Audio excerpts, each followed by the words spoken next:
Yeah, they've got a massive crew, haven't they? So must have some fucking money. Unlike Indeed. us, we don't have any fucking money. Looking like a couple of fucking ex-lumberjacks. I know we don't synchronise. I'm sure, like a few months ago, we both had red kind of type versions of these. Oh my god, I did, yeah. Hey, it's the style. It's the last bastion of the ageing man trying to look fucking cool, isn't it? Eh? I didn't even buy this. Shirt. I don't know who got me this for You got a Daddy for Shark Christmas. shirt on as well. Yeah, it's terrible, isn't it? Fucking Dadsville. Hey, it's comfy, this one. It's a comfy T-shirt. Hey, mate, it's fucking mad, does it, yeah? That's the main... that's the prerogative when you get to a certain age, isn't It's it? proper faded as well. You have hammered that to death. That is... I have. Old Faithful. I think this has been relegated at one point in its life to like a DIY T-shirt, and then I've just started wearing it again. Yeah, exactly. It's had paint on it and rips and stuff. You so stop caring when you get to You a certain do. age. Well, I never did, to be honest. But do you have a t-shirt? You have like a T-shirt drawer with like loads of T-shirts in it, like me, and you just wear the same top. Yeah. The ones come out, they go in the wash, they go back at the top layer. they come out again. Yep. And then you've just got, every now and then I do that and get them all out, and because it becomes a mess, I think I just sort some T-shirts out here, and I think I've seen this T-shirt for years. Yeah, and with bags of getting rid of loads of them. No, yeah, exactly the same. Yeah, but then I've done that a few times lately, because over the last year or so I've had this sort of urge to declutter. So I'll do that. Another age fucking yeah, I know. Problem. But then I've got my T-shirts down to a smaller pile, but I can't bring myself to get rid of. Like I'm down to like a core kind of. It's still way more than I'll ever need or wear. But you have some sort of unseen. It's blokes and T-shirts. An unrational connection to T-shirts. Yeah, so that's a cool T-shirt. I'm never going to wear it. Yeah, but it doesn't even fit. I can't bring myself to get rid of it. There's a few. For some reason. But then again, doing what we do, we get quite a lot of T-shirts as well. Given fortunately, free hats and hats. Yeah, so. They do accumulate. It's not like I've got so many. Half the T-shirts I didn't buy. The thing is, the band T-shirts. The thing is with our band is all the stuff we've bought is that shit, and unfortunately all the stuff we get sent for free is all the coolest clothes we own. Yeah, Grim. Shout out to Grim Apparel. Grim, yeah, and Liquid Death. Yeah, sent us some T-shirts and a few hats and stuff. I'm wearing this hat.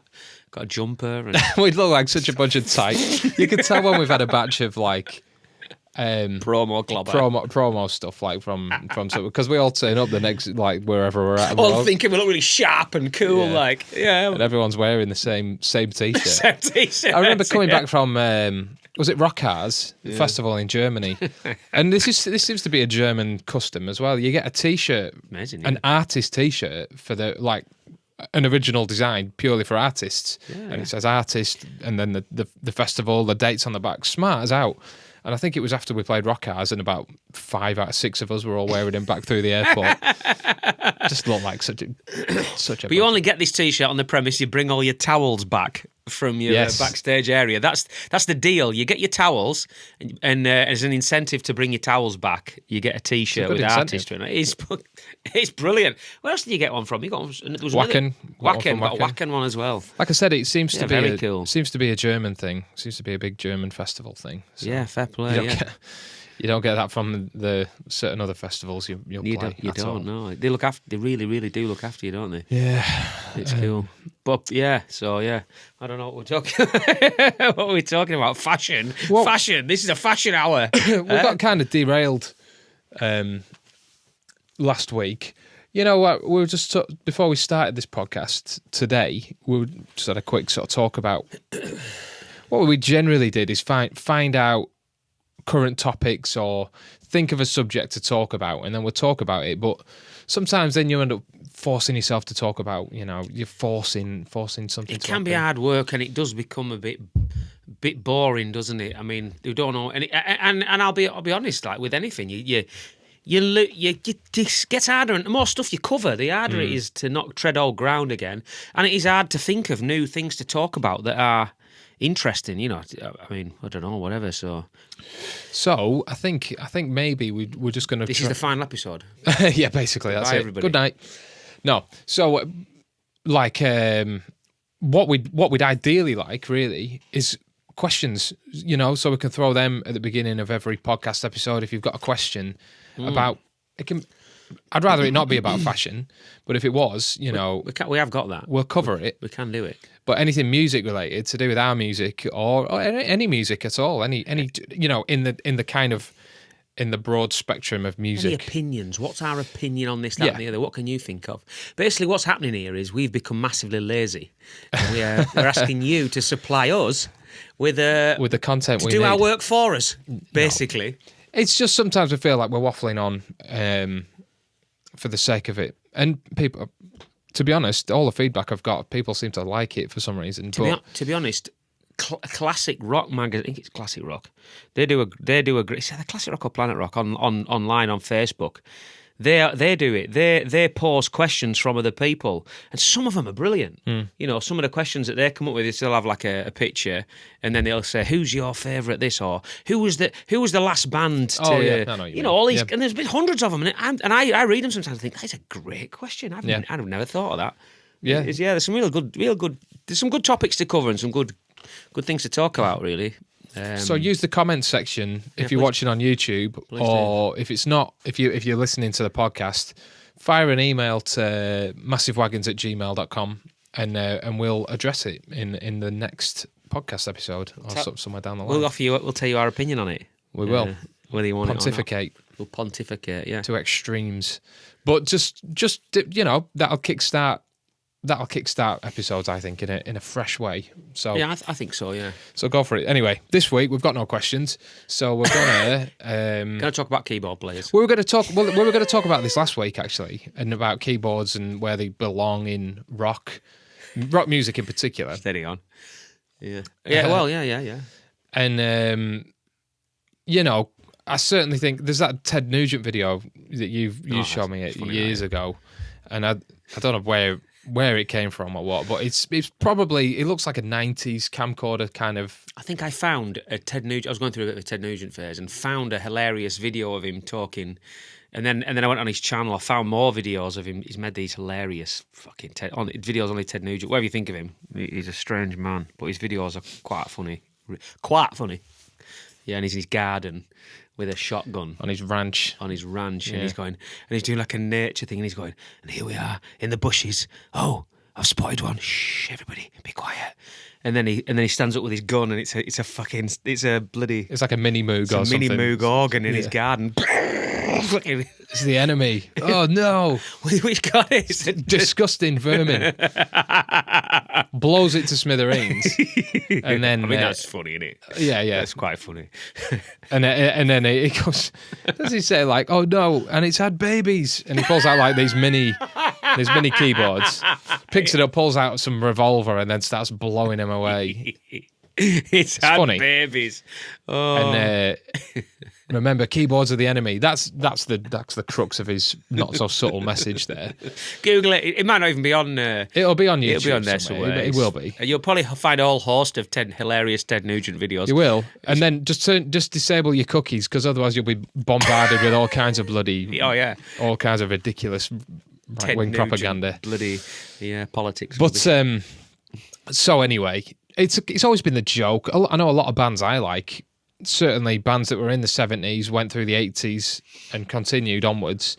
They always have a keyboard phase, where you went keyboard heavy. That was the pop kind of pop rock sound, radio rock in the 80s, I guess. I like the thing with keys is they're so versatile, aren't they?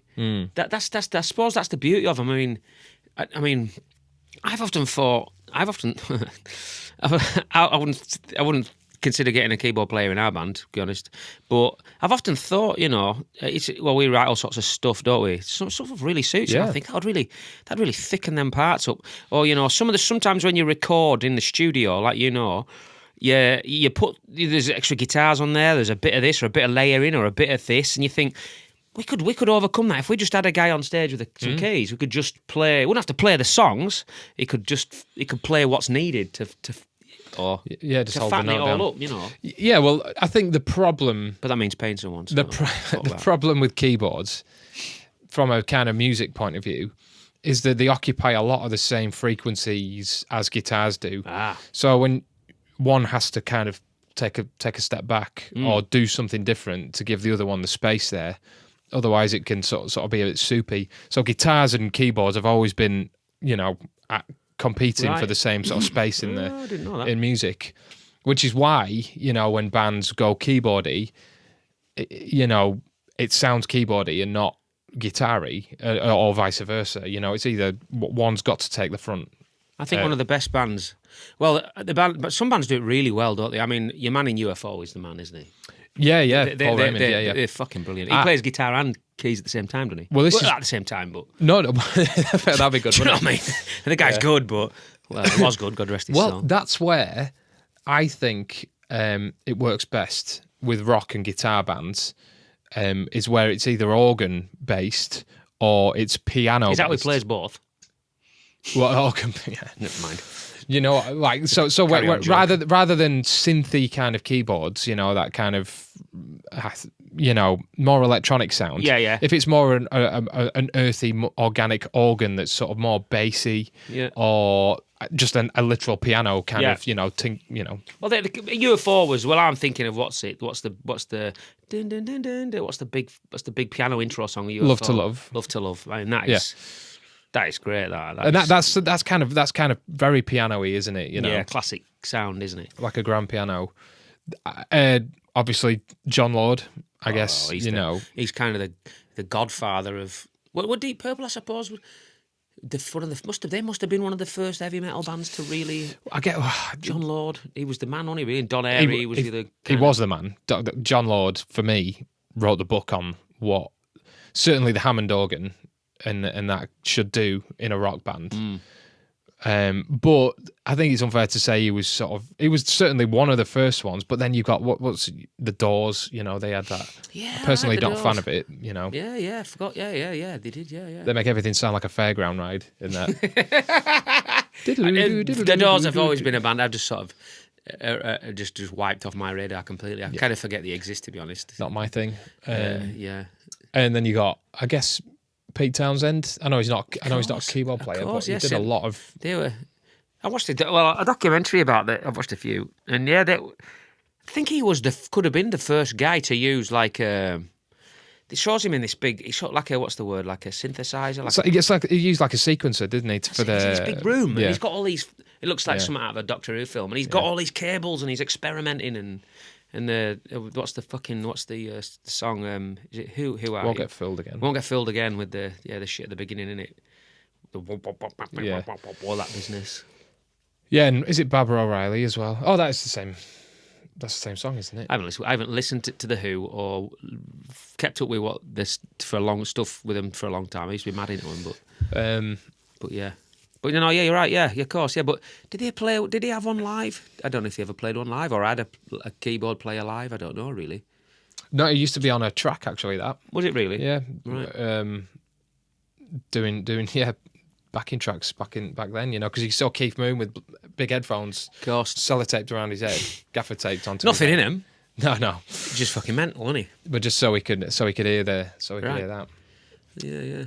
And I never thought, And I suppose you take it even further back than that, and it all starts with, it's certainly rock and roll would be Jerry Lee Lewis, wouldn't it? And Little Richard. Jerry Lewis, not the comedian.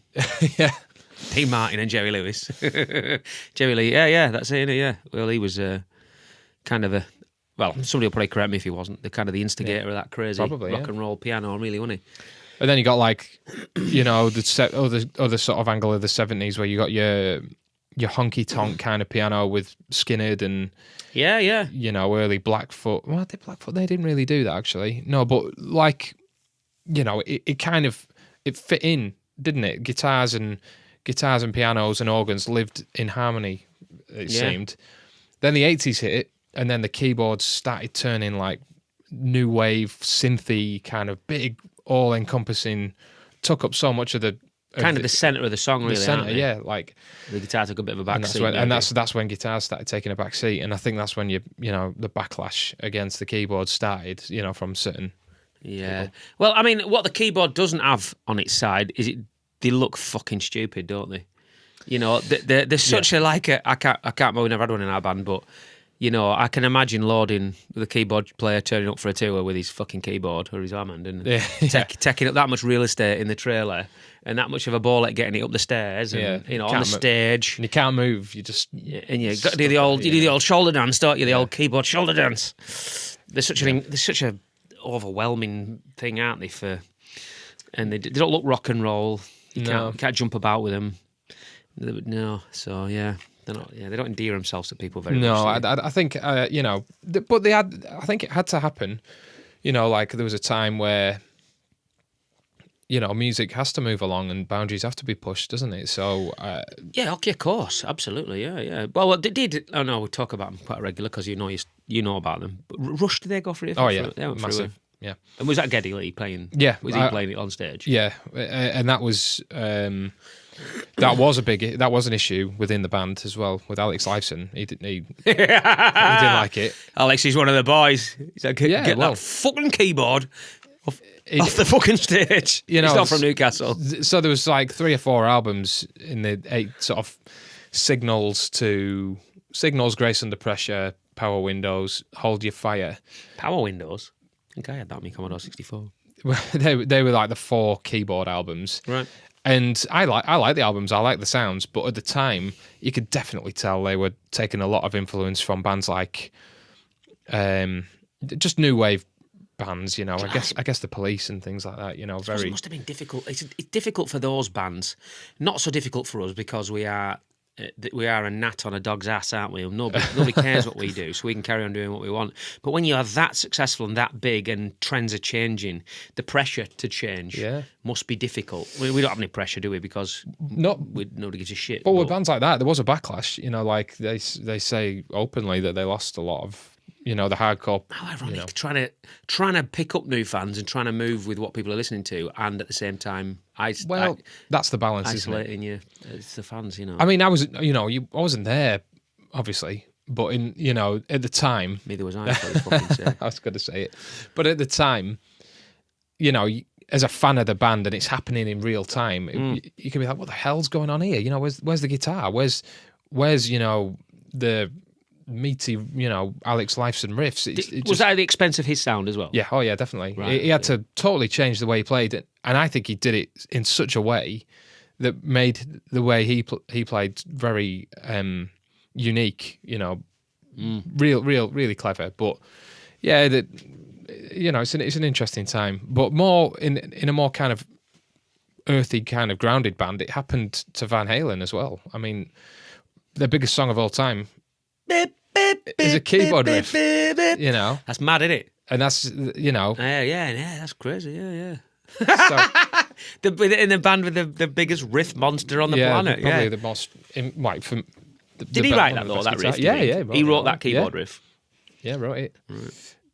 And he played, when they play it live, there is guitar, on the studio album, but again, it's buried, when it kicks in, dun, dun, dun, dun, go dun, dun, dun, dun. There is a sort of a chuggy guitar, but it's not what you hear.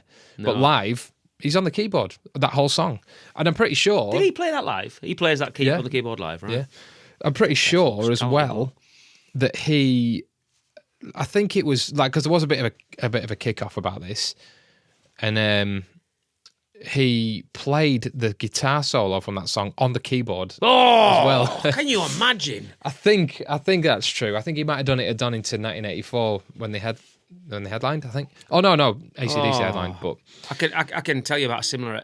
Do you mean might be me and you?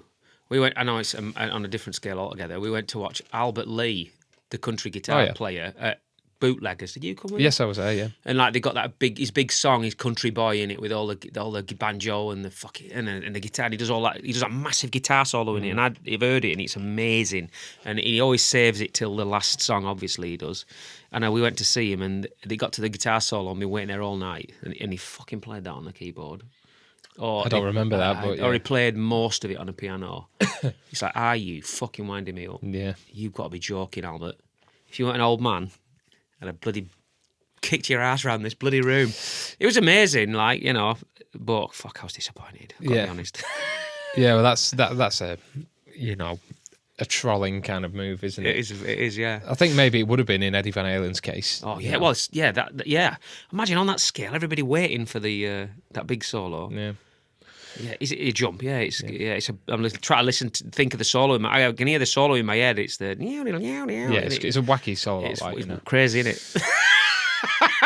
Yeah, but then in their next album with Sammy Hagar, again, it's very keyboard driven. A lot of the riffs.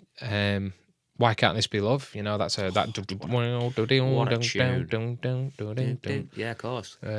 Dreams. Sometimes I struggle because of the technology. Guitars, the way guitars can sound, unless you see it or you've read it, or you've been told it.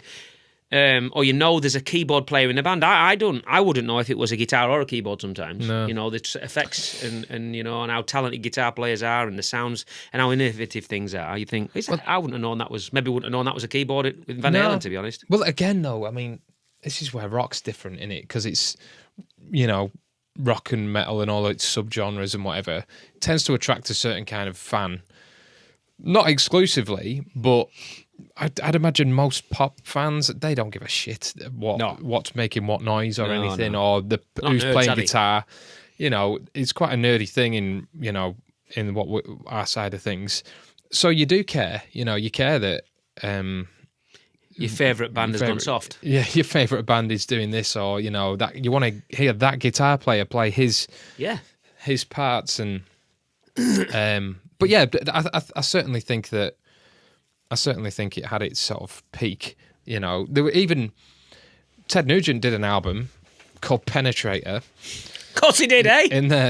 It's got to be a Nugent album or a Scorpions album, hasn't it? In the 80s, and it's got a singer on it called Brian Hart, I think. He was in Bad Company for a bit. All right, it's a good album, but there's keyboards all over that, like ridiculous amount of keyboards, right. Very 80s keyboards. Ironic, eh? What I want you to do is I want you to go on Ted's video and ask him about the keyboards on that album, eh? I'll learn him on it. Yeah. I'm sure he reads the comments. Yeah, well, he might do. How rude. But I do these days. So keyboards. I don't know. I like them. I think they've definitely got a place. There's certainly more. I won't say a lot at all, but there's certainly more on our new album. Coming out, synthy bits, and it's really more textury. Kind of, like you said, thickening kind of noises rather than it being a lead instrument. So, well, that's what I mean. They're very versatile, aren't they? Very, very versatile, especially in a studio. If you could afford to pay someone, and we did have a big enough flipping trailer or a van to cart it around, it would be advantageous to have somebody, playing some nice bits, But then again, we did get old Sammy Sackrider in for the. Oh yeah, for the free and easy to play some honky tonk, the spaghetti western version. There's a bonus track on one of the versions of the album. Don't get too excited. But our mate Sammy Sackrider yeah, and tickled the ivories. He did. Is it tickled or is it tinkled? Fuck me. Because I didn't know this. Tinkle the ivories. I've been saying tinkling. I think it's tinkled, but it might be tickling. Tickling the ivories. Sounds funnier, tickling the ivories, doesn't it? It does. Yeah, we'll go with tickling. I don't know that. You don't play the piano like that, do you? But no, I think it's a great instrument. If I could have my time again, I would learn to play the piano. I think I would. Lila, my little girl, plays it when she can be asked, when she wants to, when she's not throwing a massive strop about it. But it's great. It's just lovely. Maybe it's an age thing.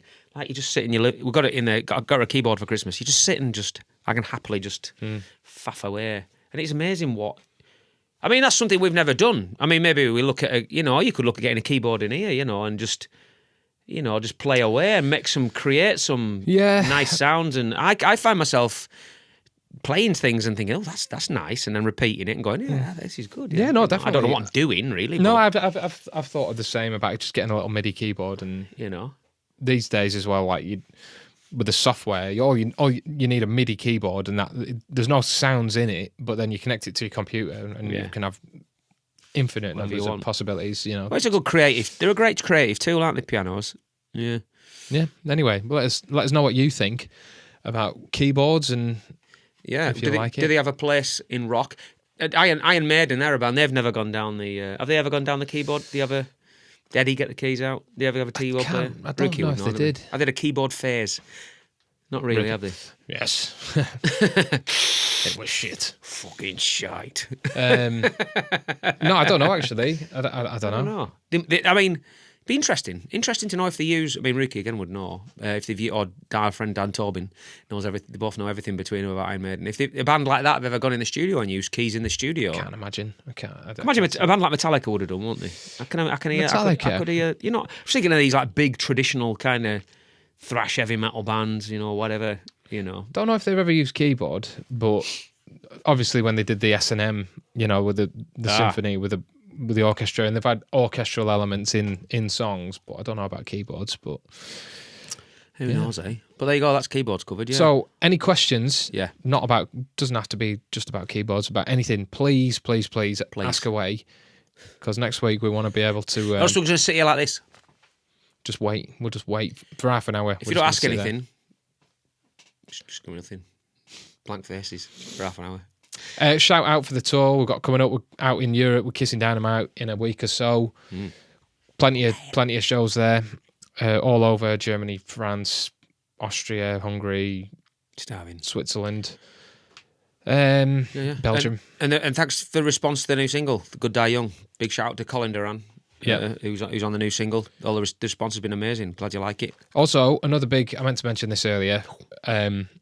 So when we did the previous single, Night Skies, and we did that in sort of collaboration with Andy's Man Club, which is a charity for men's mental health, and creating a kind of a social club one night a week for any bloke who wants every to Monday 7 o'clock. Go down, and every Monday 7 o'clock, and they've got I think over 200 centres in the UK, village halls and things. Just find your nearest one, but I guarantee you will not be that far away from one. And since I think last week they had 490 new attendees, and they reckon a big part of that was off the back of amazing. Off the back of that song, which is amazing. So yeah, keep up with that. 4,800 people attended this week. Wow, across the country, it's amazing. It's almost at their record, the highest, more or less the highest they've ever had, which is amazing, isn't it? Really. Yep. So keep it up. If you're feeling it, pay them a visit. Yep. And we'll leave it at that. But thank you very much. Ask questions. Questions. Please. Questions. It's your homework.